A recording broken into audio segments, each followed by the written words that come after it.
आई, इस पर चर्चा करेंगे, लेकिन उससे पहले एक अहम जानकारी सामने निकल कर आ रही है। बहुत अहम खबर आपको बता दें कि हापुड़ से एक खबर सामने निकल कर आ रही है, जहां आपको बताते चले कि हमारी खबर का एक बार फिर से असर हुआ है। न्यूज वॉच इंडिया की खबर का असर एक बार फिर से देखने को मिला है। खबर दिखाए जाने के बाद पुलिस हरकत में आई और मंदिर में नमाज पढ़ने वाले आरोपी को फिलहाल पुलिस ने गिरफ्तार कर लिया है।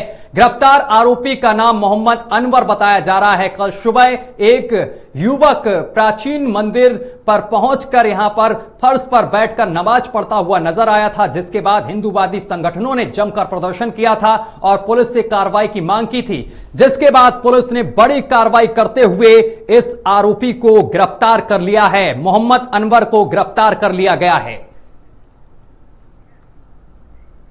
चलिए अब डिबेट पर चलते हैं, चर्चा की शुरुआत करते हैं। बता दें कि बिहार में नेताओं के सियासी वार जो पलटवार हैं वो शुरू हो गए हैं। नीतीश और राहुल के बाद अब प्रदेश बीजेपी अध्यक्ष यानी कि सम्राट चौधरी ने राहुल गांधी और नीतीश कुमार पर निशाना साधते हुए कहा है कि राहुल गांधी की तुलना उन्होंने ओसामा और नीतीश कुमार की तुलना उन्होंने गजनी से कर डाली है, जिसके बाद अब वार पलटवार का जो दौर है वो यहां पर तमाम पार्टियों से देखने को मिल रहा है। आज इसी पर चर्चा करेंगे, लेकिन चर्चा पर चलने से पहले देखिए हमारी खास रिपोर्ट।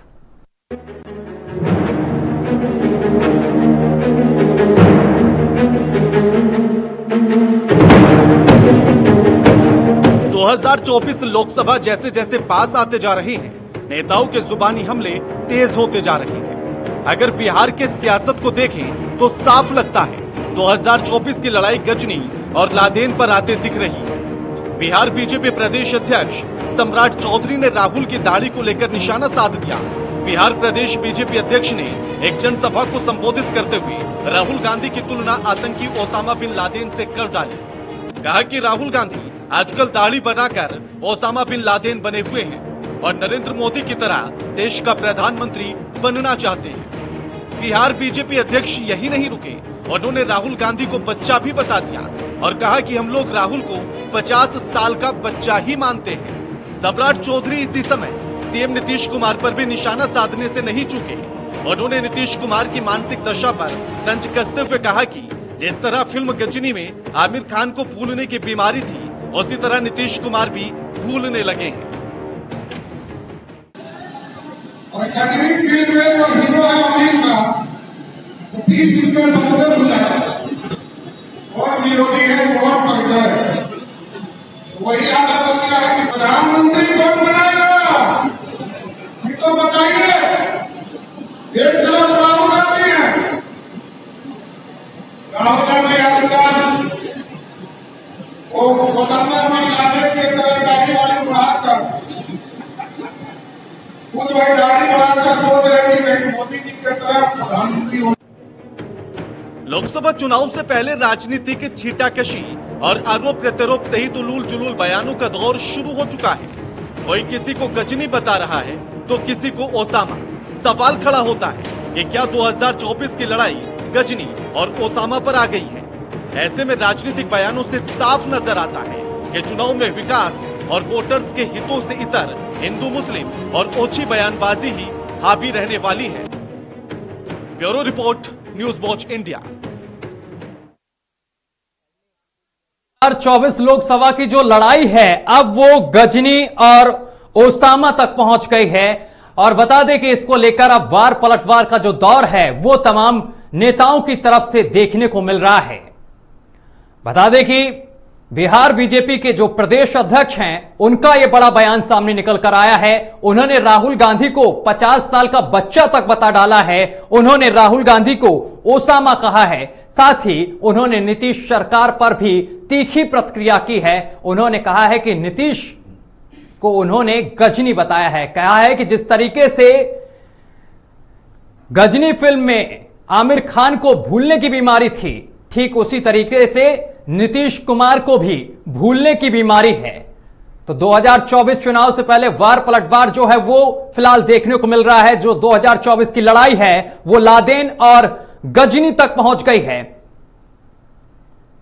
तो चलिए इसी पर चर्चा करेंगे। हमारे साथ तमाम मेहमान जुड़ रहे हैं, उनका आपसे परिचय करा दें। हमारे साथ जगनारायण सिंह यादव हैं जो कि जेडीयू के नेता हैं। सर आपका बहुत बहुत स्वागत है न्यूज वॉच इंडिया पर। और इसके साथ हमारे साथ स्वामीनाथ जायसवाल हैं जो कि कांग्रेस नेता हैं। सर आपका भी बहुत बहुत स्वागत है न्यूज वॉच इंडिया पर। और हमारे साथ मनीष पांडे जुड़ रहे हैं, प्रवक्ता बीजेपी हैं। आप तीनों मेहमानों का बहुत बहुत स्वागत है न्यूज वॉच इंडिया पर। मनीष जी, चर्चा की शुरुआत मैं आपसे ही करूंगा। मनीष जी, आवाज पहुंच रही है अब तक? मनीष जी, जिस तरीके से अगर देखा जाए आपके जो बिहार के प्रदेश अध्यक्ष हैं उनका बड़ा बयान सामने निकल कर आया है। उन्होंने राहुल गांधी को भी घेरा है, नीतीश कुमार पर भी तीखी प्रतिक्रिया दी है। उन्होंने राहुल गांधी को 50 साल का बच्चा बता दिया, उनकी तुलना उन्होंने ओसामा से कर दी है। लेकिन नीतीश कुमार की भी यहां पर उन्होंने तुलना गजनी से कर दी है। जब आपका गठबंधन था नीतीश कुमार के साथ तब तो ऐसी कोई तुलना नहीं की जाती थी, लेकिन जब गठबंधन टूटा उसके बाद से लगातार नीतीश कुमार को आपकी पार्टी की तरफ से क्यों घेरा जा रहा आखिर?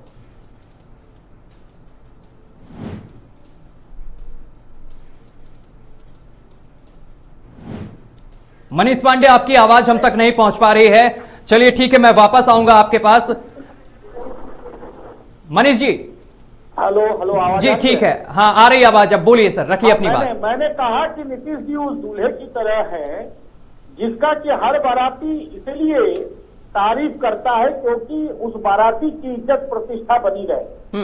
मैं यह बात इसलिए कह रहा हूँ कि देखिए, भाजपा के अलग होने के साथ ही जैसे ही भाजपा अलग हुई सरकार से, नीतीश जी का जो चेहरा था वह चेहरा सामने आ गया। उनका जो रूप था असली, जिसको भाजपा ने अब तक महिमा मंडन करके कहीं न कहीं बचाए रखा था। बिहार की राजनीति में 90 से लेकर 2005 तक बिहार को खौफता या नीतीश जी भी जो लड़ाई लड़ रहे थे वो सिर्फ जंगल राज के खिलाफ लड़ रहे थे। हम सभी लोगों का जो मिलान था, जो गठबंधन था एनडीए का, वह लालू यादव के जंगल राज का खिलाफ था।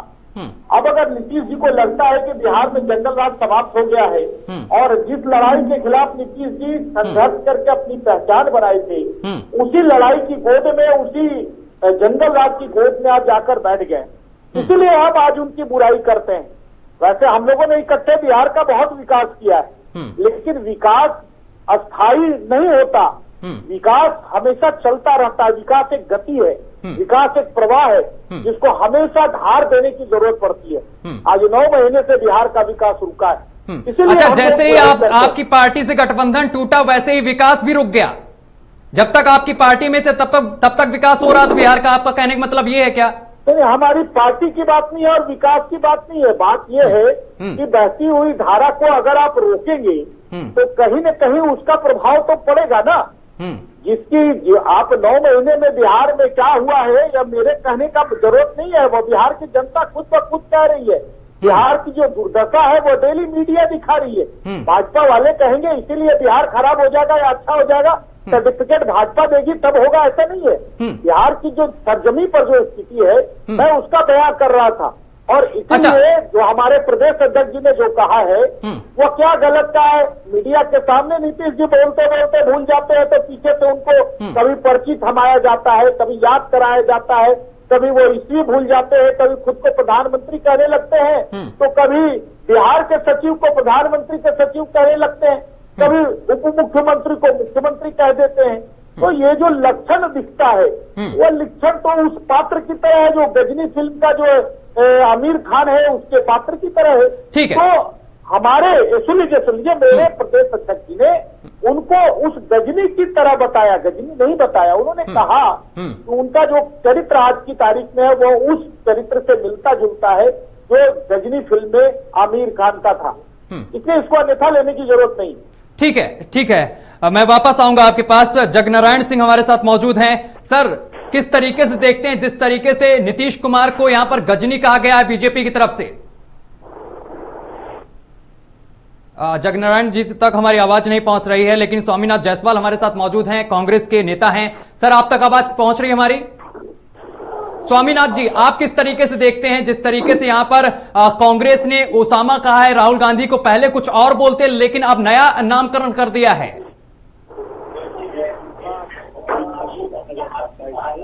सम्राट चौधरी का जो भाषण है एक राष्ट्रीय विपक्ष के नेता को ओसामा बिन लादेन से तुलना करना, ये बेवकूफपन जो कहा जाए सब कुछ आता है। जी। एक राज्य के नेता को इस तरह से किसी भी आतंकवादी संस्था के लोगों के साथ जोड़ना, के नाम जोड़ना, तुलना करना, भारतीय जनता पार्टी गोडसे आज ही देखिए त्रिवेंद्र रावत गोडसे को राष्ट्र भक्त बता रहे हैं और पहले प्रज्ञा ठाकुर बता रही थी, युवराज सिंह बता रहे थे। ये गोडसे की चर्चा करने वाले ये गांधी की विचारधाराओं को कुचलने देश के सत्ता का एकता और अखंडता भाईचारे का देश है। इससे विकास पे चर्चा किया जाए तो लगोर जिला हो जाता है, भाग जाते हैं। बिहार में विकास जब सरकार और सत्ता में नीतीश के साथ थे तब पर भी बिहार को विकास किया। प्रधानमंत्री जाते हैं कि दूं कितना दूं, कै करोड़ दूं, इतना करोड़ दूं, उतना करोड़, बड़े बड़े लच्छेदार भाषण दे देते हैं प्रधानमंत्री। लेकिन लच्छेदार भाषण से देश नहीं चलता। देश विकास से इतना देश विकास अभी तक पैसा नहीं है। भारतीय जनता पार्टी में बकवास ज्यादा, विकास कम होता है। विकास के नाम करने पर भाजपा सीखती नहीं है, तुरंत को भाग जाती है। गैस सिलेंडर 1200 रुपया का गरीबों को, उज्ज्वला योजना का तो नागरिक पात्रिका दोबारा सिलेंडर भरने का अवकाश नहीं रखे थे। देश में किस तरह की बेरोजगारी है। 2 करोड़ नौकरी भाइयों बहनों में क्यों 2 करोड़ नौकरी दूंगा, 2 करोड़ की जगह पर आज 18 करोड़ रोजगार हो गए। युवा बेरोजगार है, अर्थव्यवस्था का समर्थन पलायन जारी है। गरीबों को आप कोई मजदूरों को, श्रमिकों को कोई नया उत्थान नहीं दिए। एक पूंजीपति के, 2 पूंजीपति के सहारे देश चला रहे हो। उन कोरोना काल में जो लोगों का मौत हुआ उसका आंकड़ा तक नहीं दे पाती है सरकार। कभी गोडसे का पूजा करते हैं, कभी गोडसेवादी विचारधाराओं को लाते हैं, सावरकर के विचारधाराओं को लाते हैं। विकास के मुद्दे देखकर कर्नाटक चुनाव हुआ, वहाँ क्या हुआ, वो बजरंगबली को ला के रखिए। ये मुद्दे की बात नहीं करते हैं, एक विकास की बात नहीं करते हैं। जात पात धर्म, पाकिस्तान, इंडिया, इसी में गुमराह घूमते रहते हैं देश की जनता। देश का आम आवाम को विकास चाहिए। यहाँ विकास के मुद्दे पर एक खेल है। यहाँ पर इनको बस एक गुंडा है कि राहुल जी को कुछ कह दो।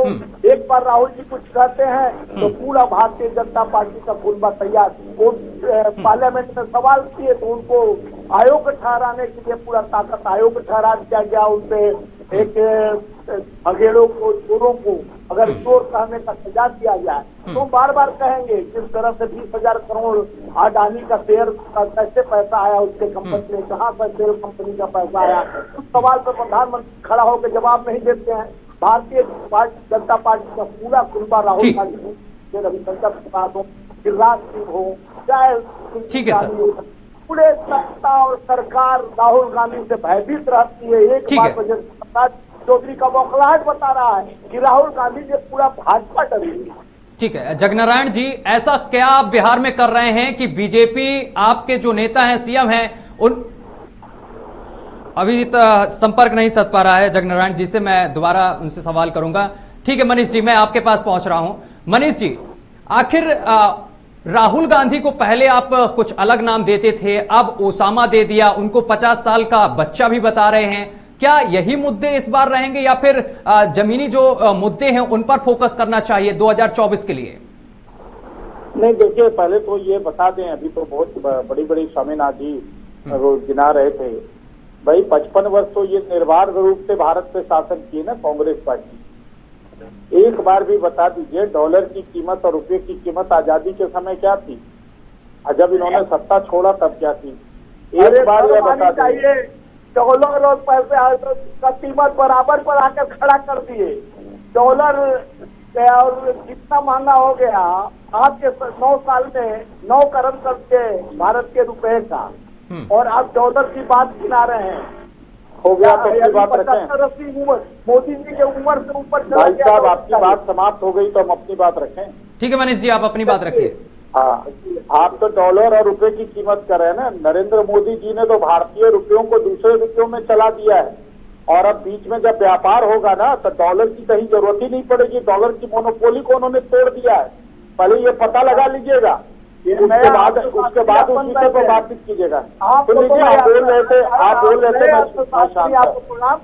स्वामीनाथ जी, एक एक करके रखते हैं बात ना। मनीष जी की बात पूरी हो जाने दीजिए, फिर मैं आपके पास पहुंचता हूँ। सुन लीजिए मनीष जी, बोलिए।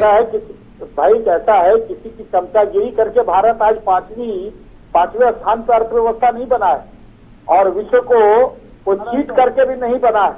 अपने बूते पर और आंकड़ों के आधार पर बना है। ये आंकड़े अगर आपको समझ में नहीं आते तो आप वर्ल्ड बैंक को चुनौती कीजिए, आप विश्व जो संस्थाएं हैं उन संस्थाओं को आप चुनौती दीजिए, और जिन मुद्दों पर आप आरोप लगाते हैं अगर केंद्रीय संस्थाएं यहाँ बिक रही है तो आप सुप्रीम कोर्ट का सहारा लीजिए। कांग्रेस जब सत्ता में थी तो कई ऐसी मामले सुप्रीम कोर्ट के आदेश पर जांच पर दिए गए थे। लालू यादव पर भी पहली बार जब चारा घोटाला का मामला आया था तो हाईकोर्ट के आदेश से चारा घोटाला की जांच शुरू हुई थी, यूपीए कांग्रेस की सरकार ने शुरू नहीं करवाई थी। तो इसलिए आपको लगता है कि अगर कोई गलत हो रहा है देश में तो जाइए कोर्ट में मामला को लेकर, कोर्ट संज्ञान लेगी, जांच का आदेश दिया जाएगा। वो तो आप करेंगे नहीं, आधारहीन आप जो है वो आरोप लगाएंगे। रही बात जब तक राहुल गांधी के बच्चा होने का, मैं पूछता हूं अगर देश के संवैधानिक संस्थाएं अगर के बारे में जो उन्होंने विदेशों में अपने बयान दिए, उन्होंने तो संसद के अंदर कहा कि यह देश जो है वो अलग अलग राज्यों का समूह है। स्वामीनाथ जी आपके पास जी, यह देश जो है वो अलग अलग राज्यों का समूह है।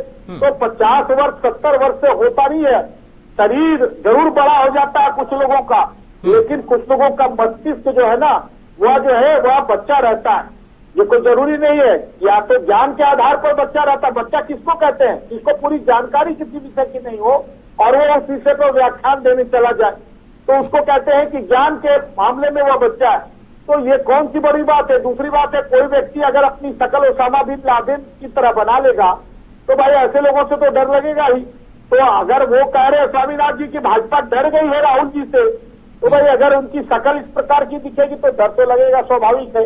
लेकिन उस डर का इलाज 2024 में भारतीय देश की जनता करेगी। और ये जो प्रधानमंत्री बनने का सोच रहे हैं, ये देश विरोधी बातें कर विदेशी प्लेटफॉर्मों पे जाकर जिस प्रकार से देश की लगातार बेइज्जती कर रहे हैं, देशवासियों का अपमान कर रहे हैं, उसका 2024 के चुनाव में निश्चित रूप से देश की जनता जवाब ले लेते हैं, फिर से बढ़िया से बदला लेगी। ठीक है स्वामीनाथ जी। मनीष सिंह जिस प्रकार बोले कि नोट का डॉलर यानी इतना बड़ा इकोनॉमिक खड़ा करते हैं देश के प्रधानमंत्री, जो पहले 55 लाख करोड़ कर्जा देश पर था अब 1,55,00,000 करोड़ कर्जा हो गया। दूसरा बात देश का जितने वो सब बेच दिया गया और इस तरह से तेल भेल और जितने संस्था थे रेल और एयरपोर्ट सारा फिक्स देने के बाद देश का अर्थव्यवस्था का कमर टूट गया। उसके बाद भी एक गोल्ड का काम भाजपा कर रही है। जिस तरह से गोल्ड कई भारतीय जनता पार्टी आप देख सकते हैं। और आज भाजपा की सरकार में जिस तरह से देश का हाल हो गया है, जहाँ रोजगार की बात किया जाए, रोजगार की बात करने पर पीछे भाग जाते हैं, महंगाई के मुद्दे पर चर्चा नहीं करते हैं, बेरोजगारी के मुद्दे पर चर्चा नहीं करते हैं। ये भगवान भरोसे करते हैं, ये भगवान को ला देते हैं चुनाव में, भगवान को ला देते हैं चुनाव में। और आप जो जनेऊ पहनने लगते हैं, मंदिरों में आप क्यों जाने लगते हैं? आज राहुल गांधी को बच्चा बता रहे हैं लोग। ठीक है सर, राहुल गांधी को बच्चा बता रहे हैं तो समझ लीजिए राहुल गांधी से आजाद ने बताया है हुए बहुत खाए। ठीक है सर, वापस आऊंगा आप दोनों लोगों के पास। हमारे साथ जगनारायण सिंह जुड़ गए हैं। सर वापस आऊंगा आप दोनों के पास। जगनारायण जी ये बताइए कि आखिर आप ऐसा क्या कर रहे हैं बिहार में कि बीजेपी नीतीश कुमार को यहां पर गजनी बता रही है, कह रही है कि उनको भूलने की बीमारी है। देखिए जो गजनी बता रहे हैं वो गोपाल गोडसे के पोता हैं, उनको हम लोग गोपाल गोडसे का पोता नाती बताते हैं। जो शिवराज चौधरी हैं वो जो है गोपाल गोडसे के नाती हैं। और इनकी भूमिका ये जो है महात्मा गांधी के हत्यारे करने में असफल हो गए थे, तो ये नीतीश कुमार की हत्या और जो गजनी बता रहे हैं ये गोपाल गोडसे के नाती हैं सम्राट चौधरी, समझे? और बताइए। तो वो तो कह रहे हैं कि जब से हमसे उनका गठबंधन टूटा इसके बाद बिहार में विकास ही नहीं हो रहा है और नीतीश कुमार को बिल्कुल से भूलने की बीमारी हो गई है, उन्हें कुछ याद ही नहीं रहता है। देश में भारतीय जनता पार्टी की सरकार है तो एक्सपोर्ट क्यों कम हो गया, उत्पादन क्यों, प्रोडक्शन क्यों कम हो गया, एफडीआई का इन्वेस्टमेंट क्यों कम हो गया, ये उनको पता नहीं है। उनको इकोनॉमिक्स का ज्ञान नहीं है। पर ये सम्राट चौधरी को इकोनॉमिक्स क्या जानते हैं? वो बजट पढ़ते हैं। ये बिहार के नेता लोग भारतीय जनता पार्टी को क्या पता है? उनको कब कहाँ रहना है कोई पता नहीं है। और चुनाव की जहाँ तक बात है, इलेक्शन होने दीजिए।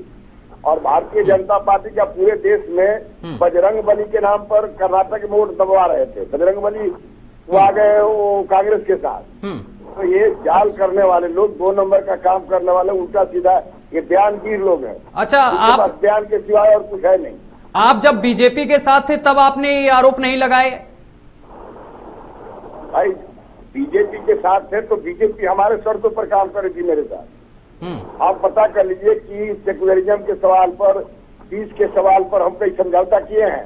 हमने पूरा मदरसा डेवलप किया, हमने जो है शर्तों पर काम कर रहे थे, इसलिए तो ढह गया। तो वो तो हमारे सहयोग लेते थे। यदि हमारे एजेंडा पर काम करने के लिए तैयार थे तो हम लोग थे, लेकिन उनके एजेंडा पर काम कर रहे थे इसलिए पुल ढह गया। क्या आपके एजेंडा पे काम कर रहे थे इसीलिए पुल ढह गया? अब मोरवी का कैसे ढह गया? ये डालमिया नगर में कैसे ढह गया? मोरवी का ढहा तो वहाँ की जनता ने, मोरवी का ढहा तो वहाँ की जनता ने दोगुना वोट देकर जिता दिया है। आपको आपके संजीव सिंह जो लोकल विधायक है ना, वही आपका विरोध कर रहे हैं।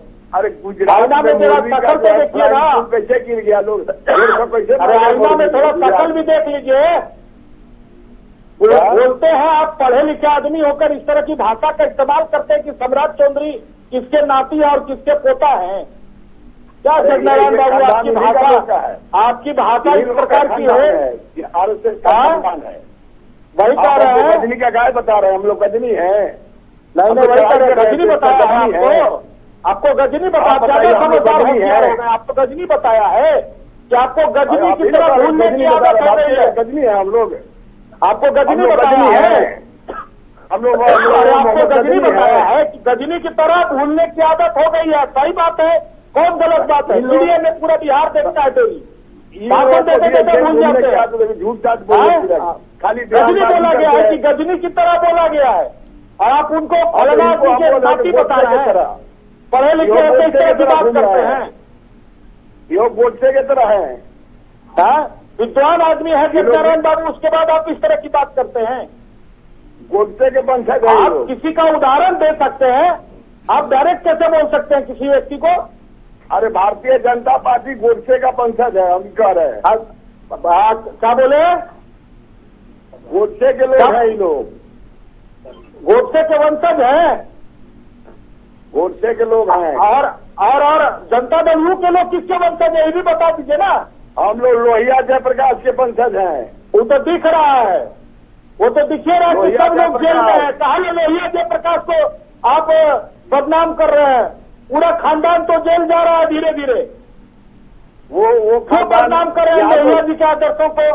यहाँ तो क्यों बदनाम कर रहे हैं जयप्रकाश जी के आदर्शों को? घर में 55 है, सांसद और बुजुर्ग मुख्यमंत्री है। लोहिया जी ने कभी अपने बेटे को, जयप्रकाश जी ने कभी अपने परिवार के किसी सदस्य को प्रमोट किया राजनीति में? अरे सुन लीजिए पहले आप बोलिए। लोहिया जी का नाम बेच रहे, शर्म नहीं आता है? ठीक है, थोड़ा सा शर्म भी तो कर लीजिए। ठीक है, ठीक है। स्वामीनाथ जायसवाल, लोहिया जी के वंशज है, नाम बेच के खा रहे लोहिया जी के वंशज। ठीक है सर, वापस आएंगे। स्वामीनाथ जायसवाल, वापस आता हूँ। Swaminath Jaiswal, final comment. देखिए इस तरह से अनिल जी बोल रहे हैं, आज ही का घटना बता रहा हूँ कि रावत बोले कि देशभक्त है,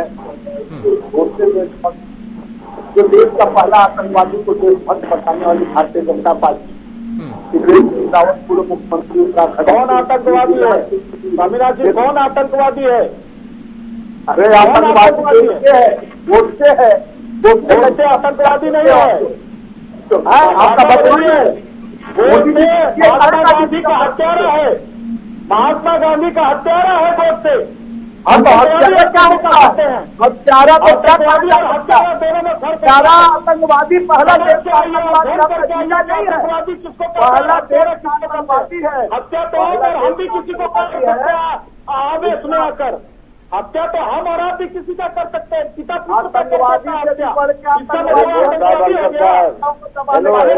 ठीक है, आतंकवादी किसको करते हैं? हत्यारा किसको करते हैं?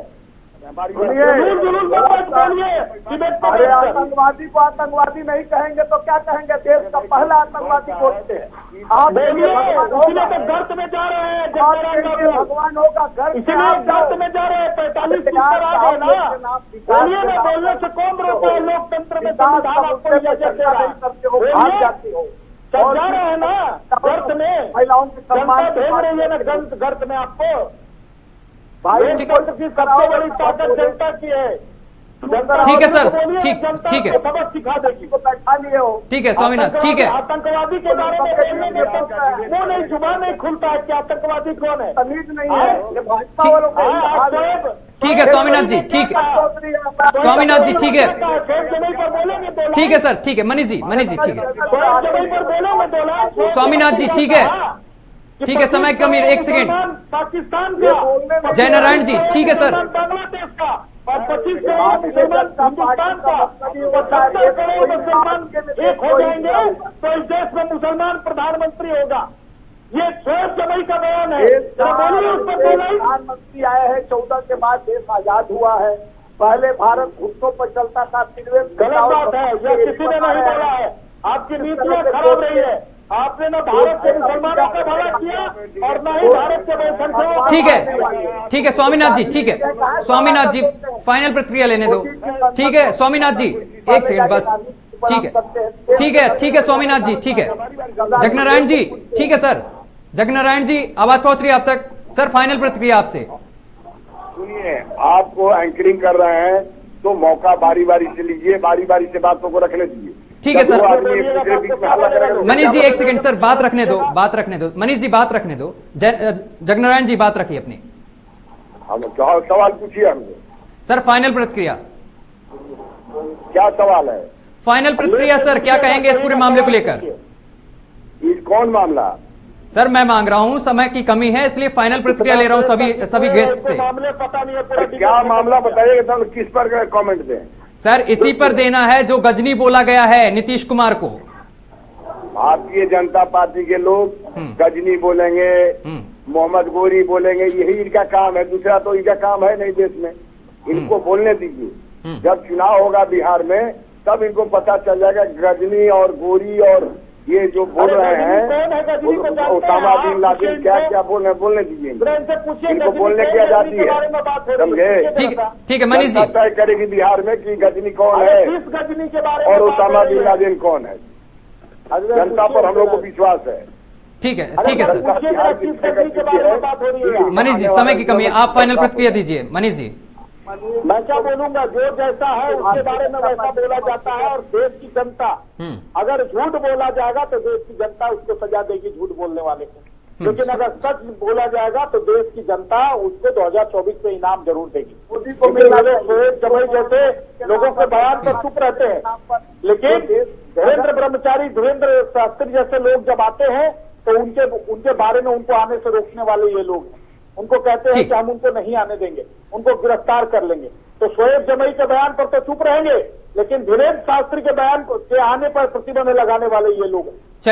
चलिए ठीक है, आप तीनों मेहमानों का बहुत बहुत शुक्रिया हमारे साथ जुड़ने के लिए, तमाम बातचीत करने के लिए। तो आपको बताते चले कि 2024 की जो लड़ाई है अब वो ओसामा लादेन और इसके साथ साथ गजनी तक पहुंच गई है। फिलहाल देखने वाली बात ये होगी कि जो ये विवाद चल रहा है तमाम